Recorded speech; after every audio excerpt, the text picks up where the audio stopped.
Well, Kristen and I got married a little over 4 years ago, but I still have this memory, almost a trauma, if you will, of after we got married, of course, we had to go through the process of changing Kristen's last name. You know, when you get married and you get these checks that for the first time say to Kristen Conway, it's so fun, like this is awesome, and you realize, I can't cash this.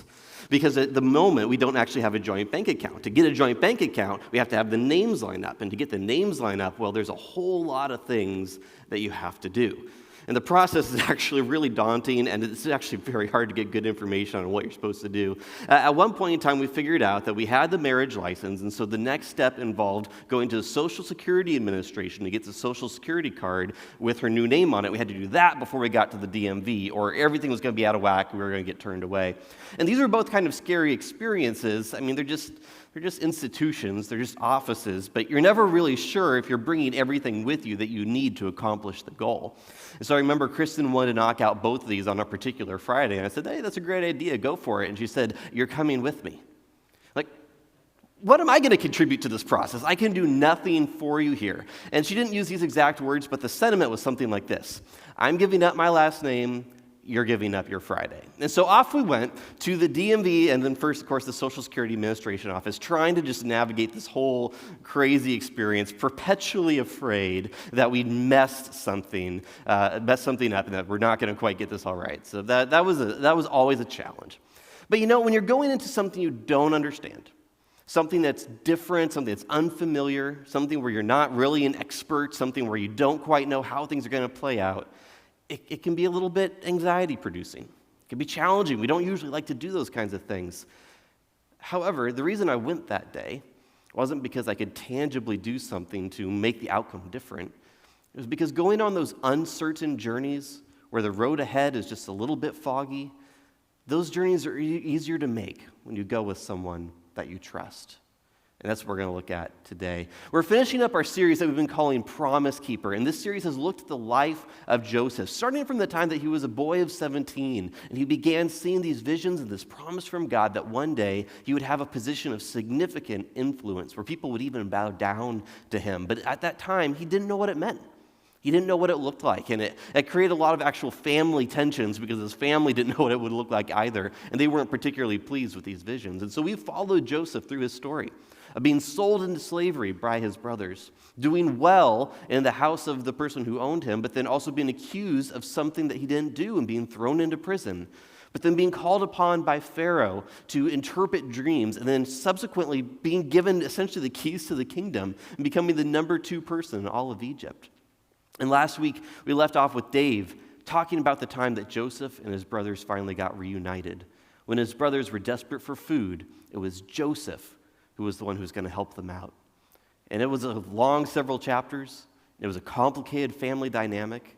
But at the end of the day, Joseph comes to the realization that everything that's gone on is because of God. That although the brothers did something inexcusable, although a lot of things had happened that Joseph would have preferred didn't happen, God was at work. And so I want to remind us of where we left off with Joseph last week. And you see that in Genesis 45, verse 8. And it says this, Joseph speaking to his brothers, "So then, it was not you who sent me here, but God. He made me father to Pharaoh, lord of his entire household, and ruler of all Egypt." It wasn't your actions, my brothers. It was God who put me on this path. A windy, twisty, curvy path full of blessings and full of trials, highs and lows. And now Joseph is where he is because this is what God had set before him. That phrase, father to Pharaoh, although it really is the word father, it's sort of a term that sort of means like advisor, counselor, the person that Pharaoh looks to whenever something is going awry. Joseph has this position of influence where he can actually save people's lives because God positioned him to do so. And it's an incredible thing to see how Joseph's life has changed in this way and how his thought process has changed. No longer is it about the challenges or the blessings he's faced. It's him knowing that God is the one who is with him through all of this. Today's story, however, although it's really important to finish off Joseph, isn't actually going to be centered on Joseph. It's going to be centered on his father. Because while Joseph had all of these crazy experiences over the last 20 years, his father was left back in the land of Canaan thinking that Joseph was dead. And Jacob, Joseph's father, would have a lot to learn about what it would mean to trust God. Look at the next verse. Joseph, talking again to his brothers, "Now hurry back to my father and say to him, 'This is what your son Joseph says. God has made me Lord of all Egypt. Come down to me, don't delay.' Brothers, go back to my father. Tell him I'm alive. Tell him I'm here.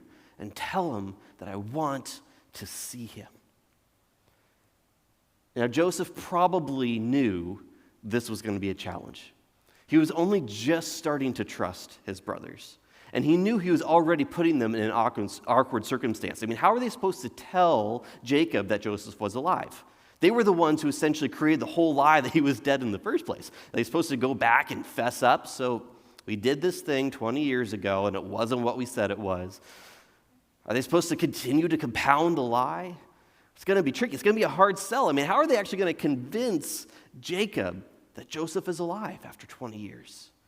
I mean, hope, it tends to dwindle after something like that.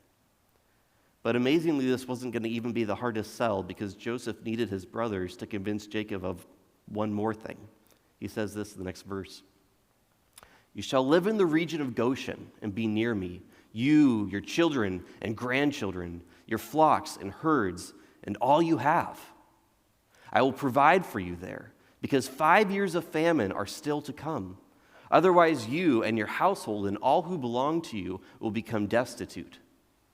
Brothers, I need you to tell Dad, 1, I'm alive, 2, you got to move. You got to leave the land you've been living in for pretty much your whole life. Got to uproot. You've got to come down to Egypt, because that's the only way you're going to survive." And that might have almost been a harder pill to swallow than to believe that Joseph was alive. It's a lot to ask for Jacob, and we'll talk about why that is a little bit. But this is a big task that Joseph has given his brothers, who he's just starting to trust. In fact, actually, I love this. So Pharaoh comes in, and he sees what's going on. Pharaoh equips all the brothers with lots of things, with carts and with money and with clothes and with food. It's awesome. So they're all supposed to go back, essentially, to Jacob and say, "Look at all these things that Joseph gave us in accordance with Pharaoh." And so Joseph is going to send them all on their way. But before he sends them, he wants to say something. So this is what happens in a couple of verses past this section. Then he sent his brothers away, and as they were leaving, he said to them, "Don't quarrel on the way." Right? Some things never change. I know you guys, I'm starting to trust you, but seriously, guys, don't botch this. You know, there's a lot of good stuff here. There's a lot of hope. There's a lot of promise, but these patterns of quarreling, we got to end those too. And Jacob, he's going to hear that his brothers, or his sons, have reconciled and that their lives are different. It's going to be very, very interesting to see how he responds. And so the next chapter is actually where we get to see a little bit of Jacob's interaction, whether or not Jacob is actually going to absorb all this. And the first go is not particularly great. In chapter 46, the next verse, it says this. "So they went up out of Egypt and came to their father Jacob in the land of Canaan. They told him, 'Joseph is still alive. In fact, he is ruler of all of Egypt.' Jacob was stunned. He did not believe them." All right, take one. They're trying to explain what happened, and Jacob doesn't go with this. And part of the reason, I think, is that typically in Jewish interpretation tradition is that the brothers never actually revealed to Jacob what they had done. They never actually said, "Hey, we messed this up. 20 years ago, we did a bad thing." To our knowledge, Jacob never learned the truth. It's possible. But it seems like the brothers were trying to convince their father of something so improbable, he just couldn't believe it. And then there's this. After 20 years, do you dare hope? Do you allow yourself to get to this place where the despair isn't consuming you anymore? Where you can imagine maybe, just maybe, with all the bad things that have happened to our family, that God is actually going to do something good? Do you dare allow yourself to hope? Sometimes it could be hard. After we've lived our lives a certain way and our lives have continued to show the same patterns over and over again, do we dare hope that things can be different? As Christians, hope is something that we can never actually afford to lose. Our circumstances change all the time. We've gotten a great taste of that over the last 3 months. Our circumstances have changed wildly, and yet we hope. We hope that God does something in the midst of the chaos. We hope that God does something new, that he changes hearts, he changes circumstances, he changes us, and that good can come even from the chaos. In the next verse, things finally take the turn. But when the brothers told Jacob everything Joseph had said to them, and when he saw the carts Joseph had sent to carry him back, the spirit of their father Jacob revived. Hope does that. When we allow hope to be our primary way of viewing the world, trusting that God is doing something even when everything else around us seems crazy, our spirit revives because now we're looking at the world from a different lens. We begin to see the good or the potential good in everyone and everything, and we come alive in a different way. And this day, after over 20 years of thinking his son was dead, Jacob's spirit is revived. This is what he says. And Israel, which is another name for Jacob, and Israel said, I'm convinced my son Joseph is still alive. I will go and see him before I die. Something he never thought was in the cards. He can go see his son. His son is alive, and he's doing well. But I want you to understand that this is tricky. This actually isn't easy at all for Jacob to do, because this meant that he had to go to Egypt. And Egypt, well, at least in Jacob's mind, that's not where God is. See, back in Genesis chapter 15, you have this story in which God encounters Abraham.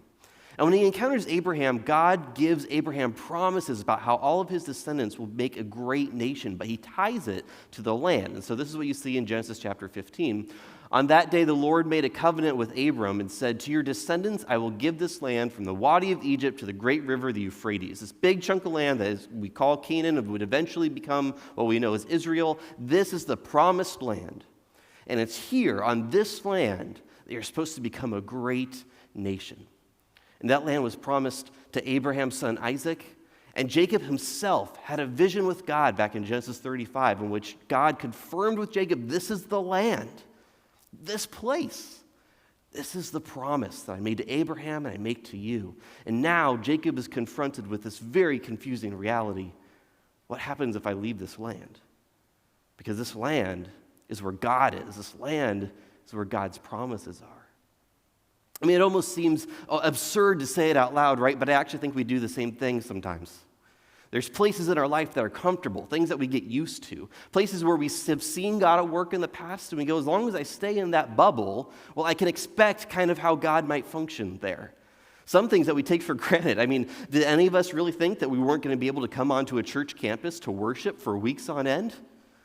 I didn't. I just took that for granted. God shows up in this place. I'm standing in this room right now looking at primarily empty chairs. But on Sunday mornings, I expect God to be in this place where we're all together, and suddenly that's gone, at least for a little while longer. How weird. But yet this place is comfortable for me. I know what it's like to worship in this place. I don't want to leave. I want to do things differently. It can be uncomfortable for me sometimes to even just walk across the street to talk to my neighbor. Enter into someone else's life. I don't know where God is in that conversation. I don't know where they stand with God. I don't know how that conversation is supposed to go.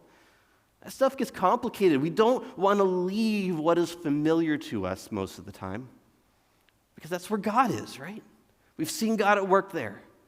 God stays there. You know, in sort of that time and place, most of the other people groups believe that their gods really were tied to the land. So if you moved from one location to another, well, that God was just stayed behind. That's where they were. They didn't leave that place. They were tied to that geographic location. And this God obviously works differently. The God of Abraham works differently than the other gods, but yet there's that knowledge that so often the gods are tied to one place, one setting, one context, and it's the only place they show up. Nowhere else. We can't leave that place. For Jacob, the willingness to leave was going to be big. To go and see his son. And then from there, the potential of actually moving to Egypt, staying there indefinitely, that just seemed outside of everything he knew about how to follow God.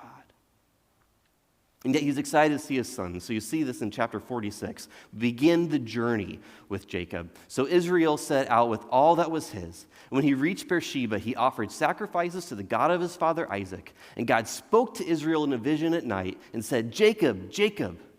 "Here I am," he replied. There's this encounter, an encounter that he's had before with God. Last time during this encounter, he was told, this land of Canaan, this is your place. This is what I'm promising to you. And now he's leaving. He's leaving Canaan. And he's having another encounter with God. And he's not quite sure what's going to happen. Look at verse 3. This is God's words. "I am God, the God of your father," he said. "Do not be afraid to go down to Egypt, for I will make you into a great nation there." What? This wasn't how it was supposed to go. We were supposed to stay in Canaan. That's where all these things were supposed to happen. Everything was going to happen on that land, right in Canaan. And now you're telling me that all of these things you've been promising for a long time, this stuff's going to happen in Egypt? This doesn't square, God, with what I know. Because I don't want to do this without you. I don't want to go to the DMV and the Social Security Administration without you, God. That's just a little bit too scary. I don't know what's going to happen. It's beyond my comfort zone. But then God tells Jacob the thing that he needs to know, the thing that Joseph learned, the thing that's true for us today. I will go down to Egypt with you. I'm not stuck to one parcel of land, to one context, to one setting. I'm going with you. And I will surely bring you back again. And Joseph's own hand will close your eyes. Everything Jacob knew about God was still true. Everything he knew about the promise, it was still true. It's just God wasn't stuck in one spot. And Jacob's life with God was bigger than he could ever imagine. The journey in front of him was way more exciting than he was prepared to get his mind around because he really just wasn't sure if God was going to be with him. But now, he has permission to go. Indeed, more than a permission, a calling to go into a land where he didn't know anything. A land where he wasn't going to be the expert. A land where he was going to be constantly surrounded by things he doesn't understand. In fact, if you keep reading some chapters, they have to do some strange things to try and appease some of their neighbors because they just don't quite know what they're doing in this new place. It's unfamiliar. It's unnerving. But God is with Jacob. I have to remind myself of this because when I'm going on a journey towards something that feels unfamiliar or uncomfortable, I have to remind myself that God is in that process, especially in places where I'm not the expert, right? Talking to my neighbor, entering into their life. I'm not the expert. They are. I'm stepping into a world that is outside my own. Talking to people on your son's Little League team. It takes you out of your comfort zone. It's something you haven't done before, and yet God is with you in that process. Doing things the way we've had to do them over the last couple months because of all this stuff going on, well, that's unfamiliar, but God is with us in that process. One thing that's on my heart this week, just because it's gotten a good fresh wind in my mind, even though it's a conversation that needs to always be up front, is just how uncomfortable it could be to enter into conversations about racial tension and injustice. And there's a lot of things that have happened where if I step into that conversation, I'm not the expert. I don't know what's going on. I don't know how to step into the experience of another. I don't know how to say to someone whose experience is different than mine that I understand what they're going through. I just don't. I'm not the expert. It's beyond me, and so I know that the tendency, at least in my heart, is to just want to avoid the conversation because, well, I don't like to look foolish sometimes. But by definition, going into someone else's experience means that we are taking the posture of learner. That we're setting aside our need to be right or sure or even comfortable with where we're at. We're saying, you know what, I don't have this all figured out. Help me reframe the way I think. Help me reframe the way I speak so that we can better understand each other and bridge these gaps that are just so wide at times. Because in this world, there's a lot that's going on.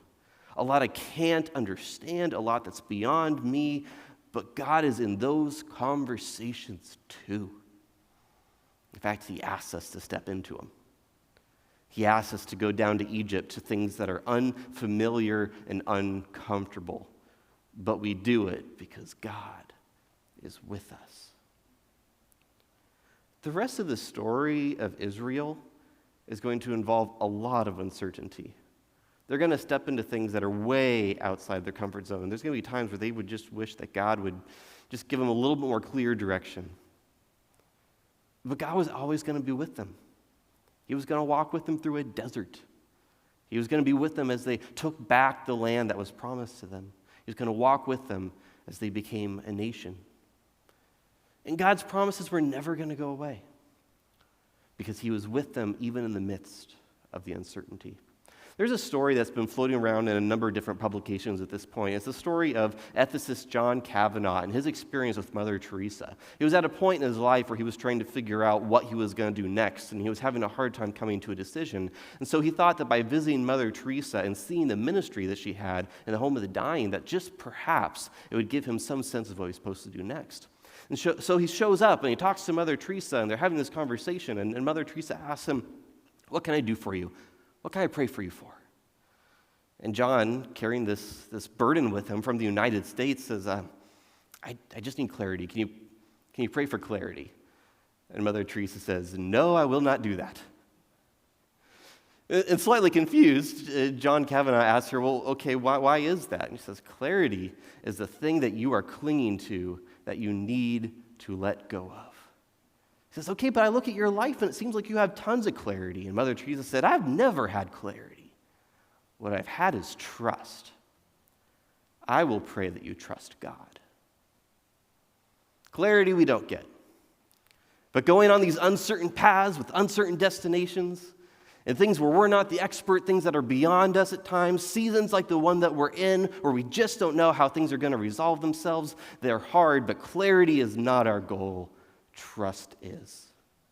We trust that God is going to help us step into things we don't understand, that God is going to grow us, that God's story is going to be so big and so profound that when we step into it, we'll go, "Of course, God. What you're doing is so much bigger than my limited vision, and I want to be part of it." I think it's important just to kind of wrap up Joseph's story to see what happens sort of at the end. So in verse 28, you begin to see just a little bit of what's going on. Now, Jacob sent Judah ahead of him to Joseph to get directions to Goshen. When they arrived in the region of Goshen, Joseph had his chariot made ready and went to Goshen to meet his father Israel. As soon as Joseph appeared before him, he threw his arms around his father and wept for a long time. Israel said to Joseph, "Now I am ready to die, since I have seen for myself that you are alive." Joseph, they couldn't have guessed how this story was going to end. They couldn't have guessed how this journey would resolve itself, but here they are, embracing each other once again. Hope prevails. The story of God is big, and amazing things have been happening, and none of this negates all of the hardship and all of the trials that they have endured to get to this point. Our life is full of both blessings and trials, but God is there with us. I'm going to invite the praise band to come back up. As we exit this series, I want us to live in this tension because I know that we have at least a few more weeks, but probably actually a really long season ahead where life is just not going to be the same as it was even a couple months ago. And I can't tell you what's going to look like. None of us can. All we know is that the journey in front of us is rather uncertain. We don't know what the end is, but we do know that God has gone with us. God is not bound to one context, to one people, to one situation. He is with us. And as we figure out what life looks like in this next season, He is with us. As we step into conversations with our neighbors, as we deal with the crazy things that are happening in this world that we can't always control, but we need to step into conversations about how to do better, God is with us. One day when we actually come all back in this room in whatever fashion that is in, God is with us because that's who God is, the God who goes on the journey alongside. And as we trust in God, as we're certain that He is with us, we know that God's story is going to be so much better than whatever you or I could write on our own. God, today I pray that our trust would increase. That as we just willingly step into uncertainty at times, that God, your presence would settle in our hearts. We would know that you are leading us. We would trust that you are everything that you say you are, that your promises are good. We trust that you will take even the most chaotic of circumstances and mold our hearts and shape our lives to reflect more of the goodness of who you are. So God, we surrender certainty. We surrender clarity. We ask for trust. In your name we pray. Amen.